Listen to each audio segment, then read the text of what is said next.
Hello, and welcome back to Easy English Conversations, the podcast that helps you learn English in a fun and natural way. I'm your host, Avery. And I'm Laura. We're so happy you could join us today. We have a really practical and important topic for you today. We're going to talk about English for beginners at work. That's right. Starting a new job can be stressful, and it's even more stressful if you're working in a new language. But don't worry, we're here to help. Exactly. Knowing just a few key phrases can make a huge difference in how confident you feel. Today we'll cover how to talk to your coworkers, how to communicate with your boss, and some general essential phrases for the workplace. It's going to be a super useful episode. Are you ready to get started, Avery? I'm ready. Let's dive in. All right, so let's start with the people you see every day, your coworkers or colleagues. These are the people on your team. Building a good relationship with them is so important, and it can start with very simple greetings. Right, you don't need to have a long conversation. In the morning, you can just smile and say, "Good morning, David," or simply, "Morning."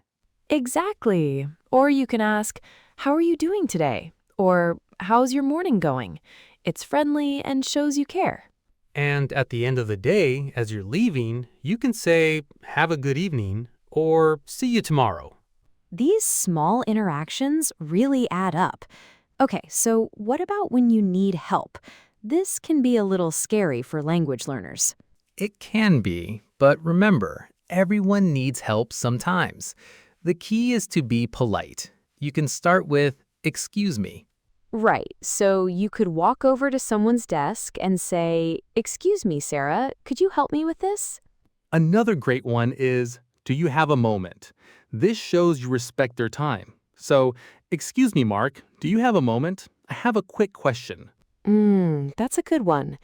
You can also be more specific, like, "I'm having a little trouble with the printer. Can you show me how to use it, please?" Now, on the flip side, what about offering help to a coworker? Oh, this is a fantastic way to build good relationships. If you see someone struggling, maybe carrying a heavy box, you can say, "Do you need a hand with that?" Or, "Let me help you with that." Yeah, need a hand is a very common and friendly way to say it. Or if someone looks very busy, you can ask, "Is there anything I can do to help?" Okay, one last thing for coworkers. Small talk. This is the casual, friendly conversation about non-work topics. Right, like in the kitchen when you're getting coffee, the easiest topic is the weekend. On Monday, you can ask, "How was your weekend?" And on Friday, you can ask, "Do you have any plans for the weekend?" Or more casually, "Any fun plans for the weekend?" Totally. You don't have to share a lot.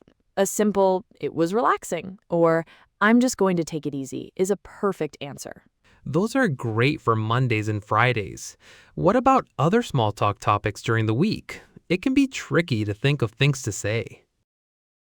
Okay, let's move on to a trickier topic, talking to your boss or manager. Yeah, the main difference here is that the language is usually a little more formal and professional. Definitely. Let's start with a common situation. Your boss gives you a task, but you don't fully understand. What should you do? You should always ask for clarification. It is much better to ask questions than to do the task incorrectly. Right, so what can you say? "I'm sorry, could you please explain that again?" Or, "I'm not sure I understand. Could you give me an example?" Another great technique is to repeat what you think they said. For example, "Okay, so just to be clear, you want me to finish this report first and then start the presentation. Is that correct?" That is a perfect way to confirm. It shows you were listening carefully.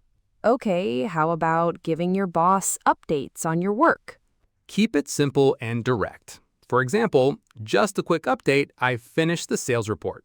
Or, "I'm still working on the presentation, but I should be finished by 3 p.m. That's very clear. Now for the really difficult one, Avery. What happens when you make a mistake? Ah, yes. First, don't panic, and don't try to hide it. The best thing to do is to tell your boss as soon as possible. Right.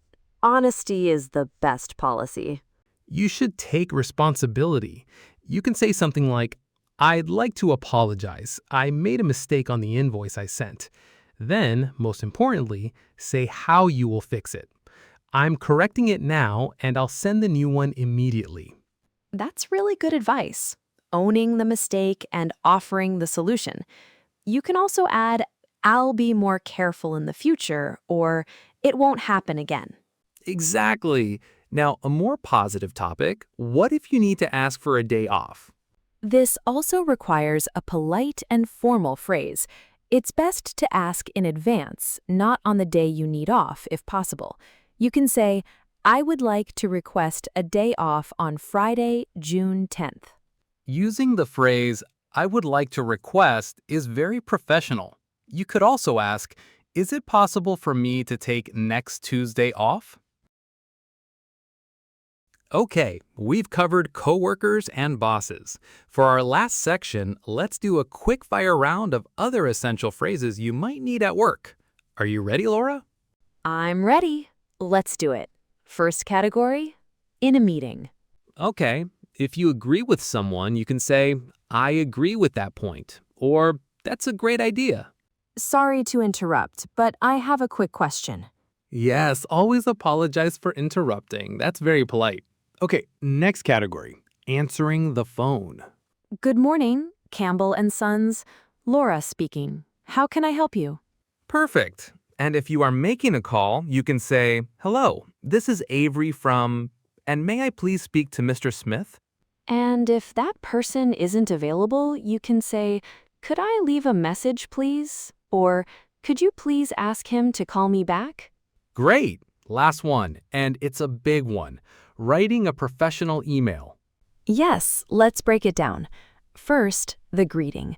For a formal email, you can write, Dear Miss Jones.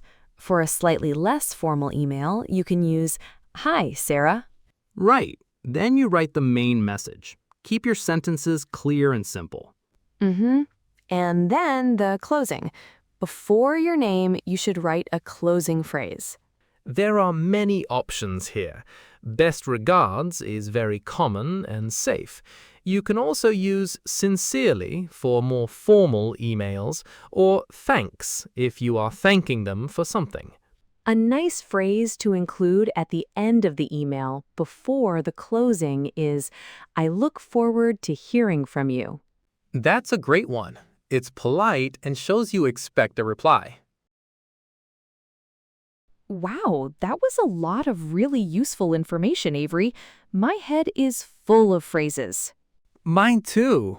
I think the most important takeaway for our listeners is not to be afraid to speak. It's okay if you make mistakes. That's so true. Just try to be polite and clear and practice these simple phrases. They will help you feel much more confident at work. Well, that is all the time we have for today. Thank you so much for listening to Easy English Conversations. We hope you'll join us next time. Until then, keep practicing. Bye for now. Bye, everyone.